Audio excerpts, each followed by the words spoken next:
à tous, on continue ces JT de l'innovation, de la transformation, de la transition et on va parler de la nature qui est un laboratoire de décarbonation et j'ai un magnifique plateau, je suis avec Jacques Rougerie.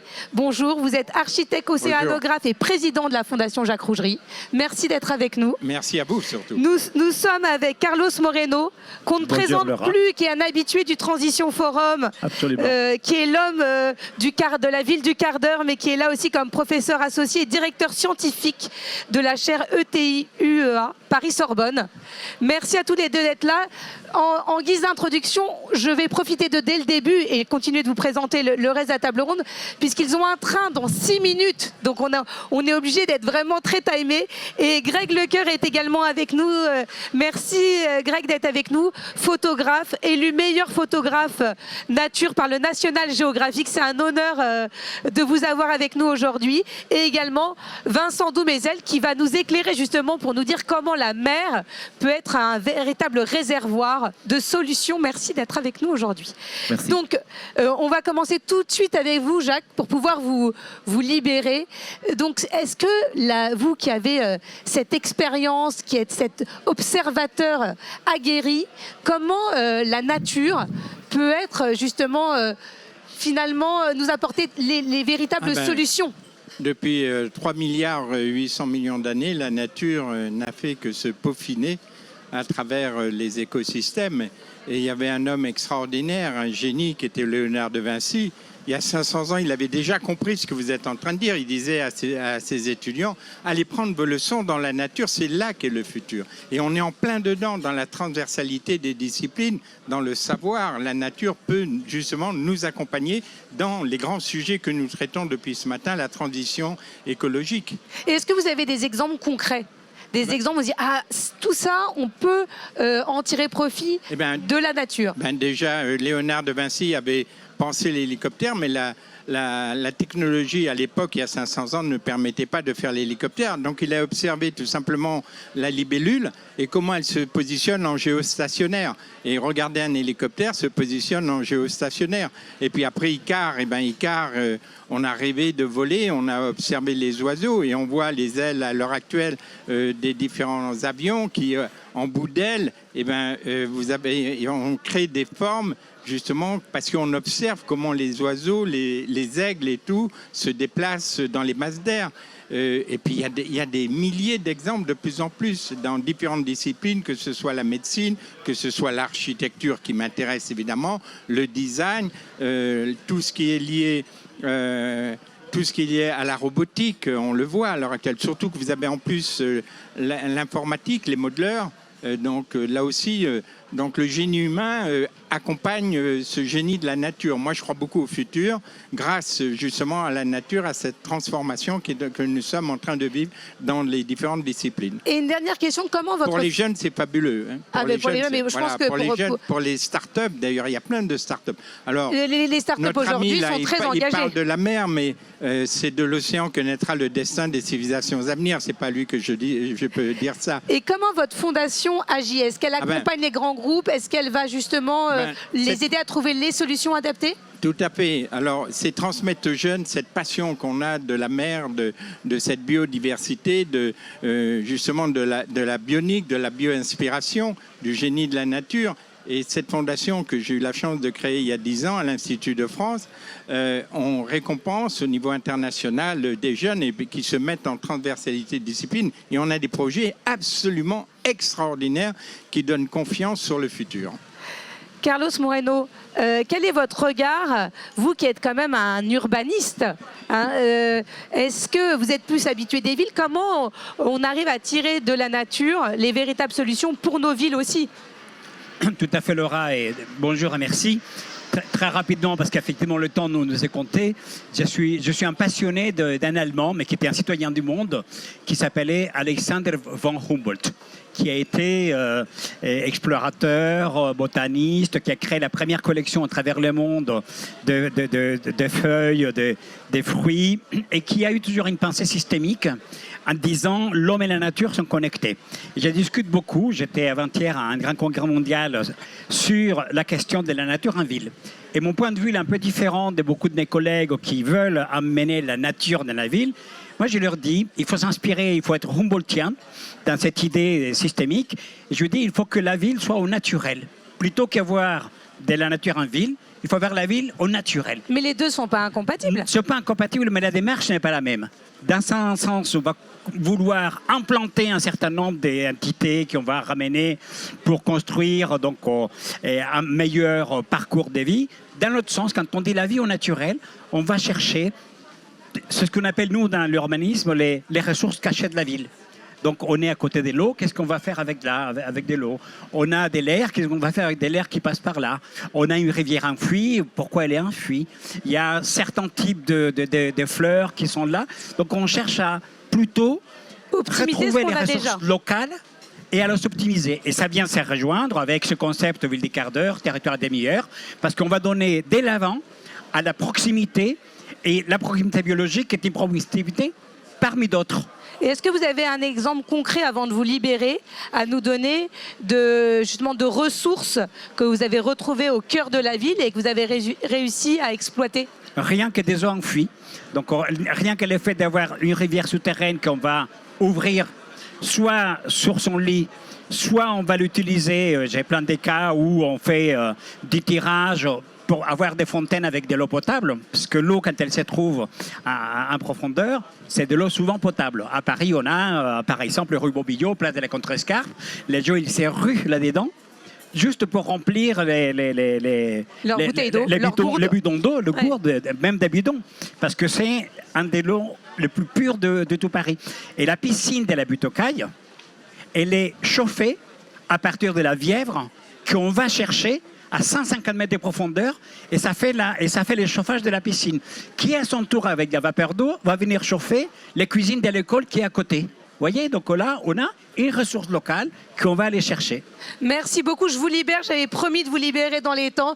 Merci de votre présence. Merci, et ne ratez pas votre Merci train. à vous. Toujours une bonne bonne continuation pour ces beaux moments. Merci, et je vais demander à Greg Lecoeur peut-être de se rapprocher, ou à Vincent de vous décaler pour qu'on puisse continuer cette belle discussion. Alors de la piscine de la butte aux Cailles, on va quand même aller dans la Méditerranée.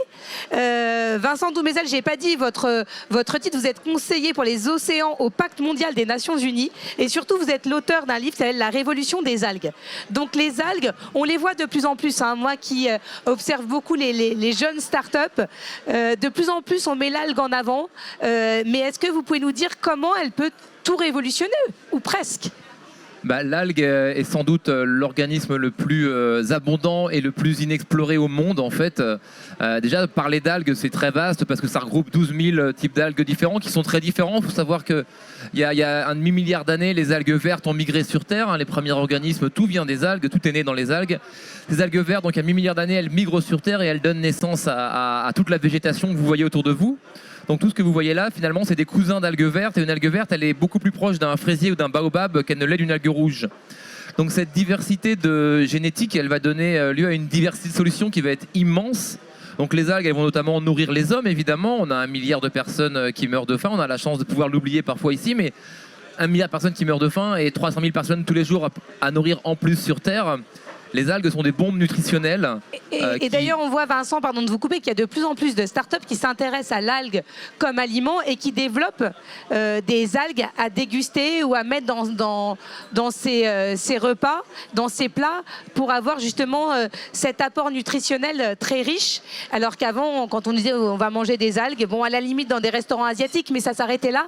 Et aujourd'hui, on voit vraiment qu'il y a un boom de ces startups sur l'algue comme aliment. Mais il y a plein d'autres choses, parce que l'algue soigne également. Alors oui, voilà, il y a un boom en effet. L'algue, elle va soigner, ça va être un médicament, comme le doit être l'alimentation générale. Elle va pouvoir alimenter les animaux en évitant la déforestation de l'Amazonie, en évitant l'utilisation d'antibiotiques notamment, voire en réduisant les émissions de méthane des bovins de manière absolument significative. Elle va remplacer les fertilisants. Elle va protéger les plantes de façon naturelle et biologique, ce qui va devenir un thème extrêmement important dans les mois, années à venir, de remplacer les fertilisants. Elle va aussi remplacer le plastique, par exemple, de façon comestible. On voit des packagings qu'on peut manger maintenant qui sont en algues, donc biodégradables, compostables, mais aussi comestibles. Elles vont remplacer d'autres ressources peu naturelles et elles vont surtout restaurer la biodiversité des océans. Donc elles fournissent des services écosystémiques incroyables à l'océan. Donc elles vont vraiment réparer la biodiversité, fournir des habitats naturels aux poissons pour se reproduire. Et elles vont accessoirement, c'est pas accessoire du tout, absorber beaucoup de carbone. Certaines algues poussent de 40 cm par jour, elles peuvent atteindre 60 mètres de haut. Donc c'est vraiment des forêts. D'ailleurs, les algues sauvages aujourd'hui absorbent autant de carbone que la forêt amazonienne tout entière. Et elles disparaissent encore plus vite malheureusement du fait des impacts anthropiques, et il va falloir apprendre à les protéger. Et le dernier point des algues, c'est qu'elles vont apporter un revenu aux populations côtières, notamment dans les pays émergents, et d'ailleurs le plus souvent aux femmes, qui va contrebalancer la perte attendue des revenus liés à la pêche dans les populations côtières. Et Greg Lecoeur, quel regard vous portez, vous qui êtes un observateur des océans, vous qui les photographiez? Je sais que vous connaissez le travail de Vincent. Est-ce que dans ces cas-là, vous pouvez travailler en synergie? Est-ce que votre travail va aider à développer ces solutions en tant qu'observateur? Alors oui, tout à fait. Donc je vais reprendre l'exemple des Alpes et notamment le phytoplancton. Hein. Donc ce sont ces algues qui vivent en pleine mer, qui sont totalement microscopiques, mais qui absorbent la moitié du CO2 sur la planète, et qui aussi est une source nourricière pour le zooplancton, hein, donc toute la partie animale, qui est la première source, le premier maillon de la chaîne alimentaire. Donc ces algues, elles ont un rôle fondamental, et moi avec mon regard artistique, là je reviens d'ailleurs d'une expédition en Méditerranée où on a été au large, on s'est laissé dériver dans le courant de nuit pour justement documenter ce zooplancton qui la journée vit dans les fosses abyssales et la nuit vient se nourrir de ces algues en surface. Et on y trouve toutes les espèces, tout le bestiaire animal, des larves de poissons, des crustacés, des céphalopodes. Voilà, toutes des espèces qui ont ce besoin d'algues justement pour vivre. Je pense qu'on comprend bien le potentiel qu'ont les algues, mais comment justement on transforme l'essai pour que l'algue prenne toute son ampleur et qu'on puisse la cultiver dans le bon sens. La cultiver, elle se cultive toute seule, mais la protéger, en tout cas l'exploiter, surtout dans les pays émergents, parce qu'ici c'est un peu différent, mais pour qu'elle devienne une véritable source de solutions. Alors il y a plusieurs étapes, hein. Il va falloir la cultiver même ici, hein. Il faut apprendre à la cultiver, c'est bien là le premier problème. Ou c'est naturel? Alors ça se cultive très largement, il faut savoir qu'en Asie les algues c'est une production cultivée, hein, de 36 millions de tonnes, de 15 milliards d'euros de chiffre d'affaires et qui représente 8 millions d'emplois, qui croît à 10%. Donc c'est déjà une solution qui est là, c'est pas quelque chose de conceptuel comme d'autres, c'est vraiment quelque chose qui existe déjà. Il va falloir apprendre à le cultiver en France et en Europe et aux États-Unis, parce qu'on ne sait pas le faire pour l'instant, on ne sait cultiver que les algues. Aujourd'hui on cultive pas d'algues Si, un tout petit peu, Europe. Ça commence en Bretagne, un tout petit peu, c'est très compliqué et on a une mauvaise maîtrise de la culture des algues endémiques à la France. En fait, on sait cultiver les algues asiatiques. Ça fait 60 ans que les Asiatiques ont commencé cette révolution, puisque je parle de révolution parce que finalement il y a 12 000 ans, on est passé de l'homme préhistorique à l'homme civilisé, quand on a arrêté d'être des chasseurs-cueilleurs pour devenir des cultivateurs, des agriculteurs, et on est encore des hommes préhistoriques dans l'océan. Donc il va falloir apprendre à cultiver les océans, apprendre à domestiquer ces algues, et il faut surtout aussi que chacun d'entre nous participe et contribue à cette révolution, et c'est pour ça que le travail de mon compagnon ici est très important. C'est qu'il faut que tout le monde soit sensibilisé au rôle des algues, soit conscient, et que tous les jours on est des acteurs du changement, on est des activistes environnementaux. À chaque fois qu'on mange, on peut décider de dessiner l'avenir, de choisir une ressource qui est bonne pour notre santé et pour la planète.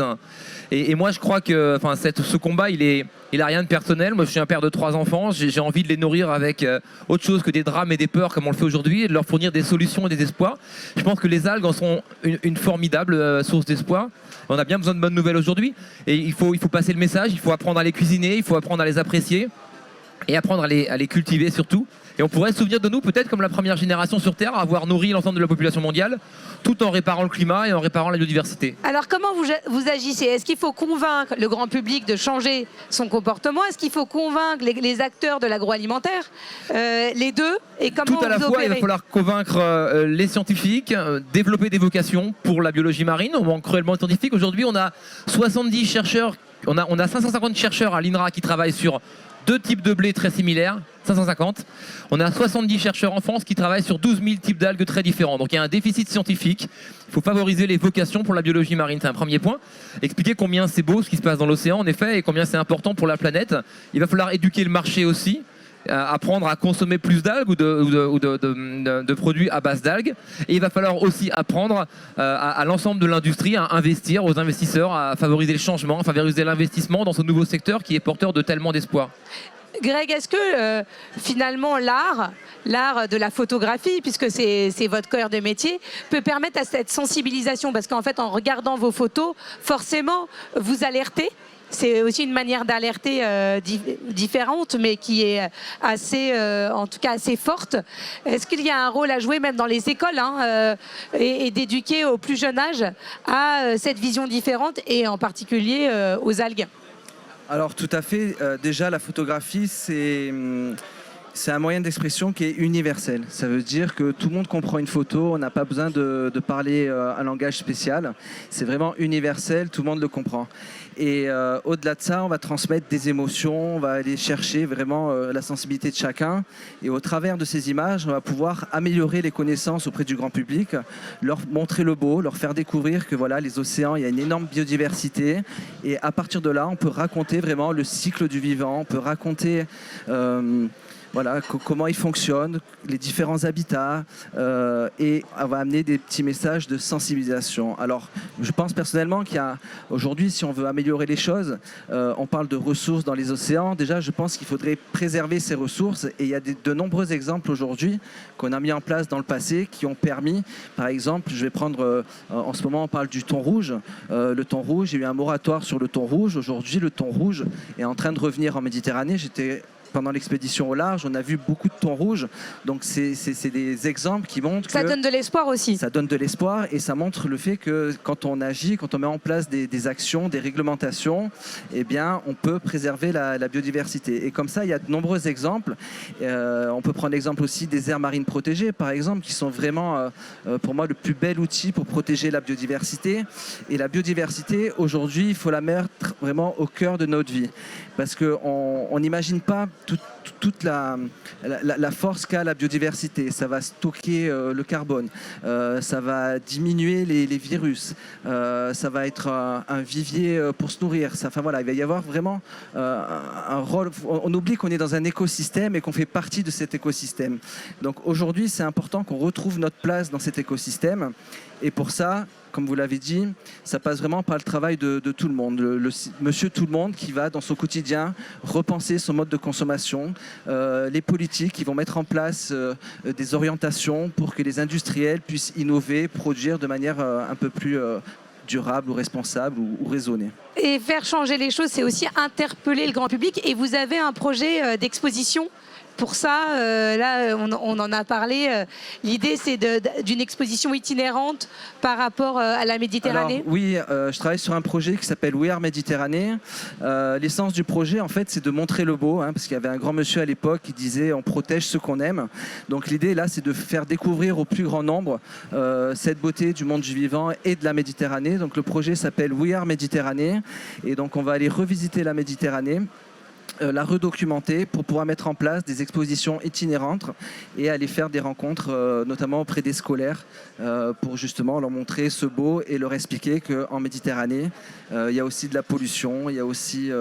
enfin voilà, on est 500 millions à vivre autour de la Méditerranée, il y a de nombreuses pressions et aujourd'hui, il est important que chacun agisse en faveur de l'environnement. Et Vincent, pour conclure, le prochain challenge que vous voulez relever? Alors il y a beaucoup de challenges, encore une fois, et je pense, juste pour... affirmer aussi que c'est vraiment important de changer l'image des algues et Greg le fait très bien. Si vous demandez aux gens comment sont ce qu'ils pensent des algues, ils vont vous dire malodorantes, gluantes, visqueuses, inutiles. Alors qu'elles sont tout l'inverse, elles ont vraiment dessiné l'histoire de la vie sur Terre. Et nous sommes tous des descendants d'algues, finalement, tels que nous sommes. Et donc le prochain challenge, ça va sans doute être de faire changer cet état d'esprit aux gens. Donc une des premières actions, c'est peut-être de renommer les algues, parce que ça veut pas dire grand-chose, algues. Appelons les légumes de la mer pour qu'on comprenne combien ils sont délicieux. appelons-les forêts maritimes, pour qu'on comprenne à quel point il faut les protéger, à quel point c'est un réservoir de biodiversité absolument essentiel. 80% de la biodiversité dans le monde, c'est dans l'océan. Donc il faut changer cette vision des algues et apprendre à les aimer. On me dit souvent aussi, oui, mais les algues, c'est pas bon. Oui, mais si vous mangez une pomme de terre crue, c'est pas bon non plus. Si vous apprenez à la cuisiner, que vous en faites des frites, ça devient délicieux.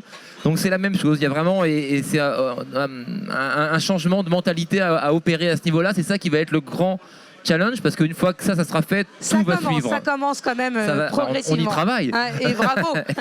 Merci à tous les deux d'avoir été là. C'était un bonheur de vous écouter et à très très vite. Et on a hâte de voir cette exposition naître. Et donc si jamais vous voulez être mécène, on peut encore être mécène de l'exposition, Greg. Oui, le projet est à son début. Donc en fait, on a plusieurs expéditions en mer et donc qui va nous permettre de documenter le vivant. Et ensuite, il y aura des expositions itinérantes avec toute une scénographie qui vont expliquer le rôle écosystémique de chaque habitat, le rôle de chaque espèce en Méditerranée. Merci beaucoup et à très bientôt. Merci. Merci.